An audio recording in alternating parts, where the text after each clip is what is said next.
The next thing we're going to do is we're going to look at the blur function. Okay, so this is something you might want to use if you're using a student's project to talk about different things that you liked, or maybe some errors or something like that. If you have the student's name on the paper, you might want to blur it out. Okay, so what I would do is I would select the video that I'm going to use the blur function in. I'm going to click on blur. And notice I have some options over here, and then I have my bar or my selection again. So I can move it to wherever the student's name is or whatever I don't want them to see. Maybe I'm blurring out an answer. Maybe I'm blurring out my picture or their picture. So that's something that you can keep in the back of your mind of whatever you need to blur out. You can make it bigger, make it smaller. Again, you have the hand to move it around, and you can also change the intensity. So if this is a student's face that I want to send something out, but that student has you're not allowed to share their picture, you can make the intensity stronger where you can't even see that at all, or you can make it lower.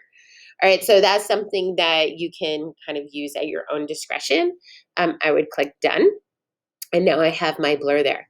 Now, notice my blur is the purple bar in my timeline down at the bottom of the screen.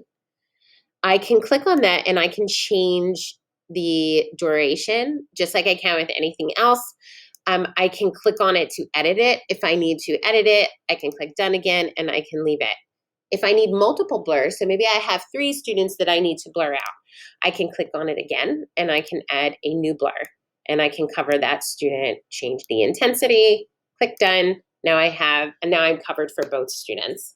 And notice that it kind of blocks them together. So if you need to change the blur in the space of the timeline, you have to come out of that, make sure that your entire video is covered, not just the blur. Because if you do just the blur, you're adding the blur to the same time of the video.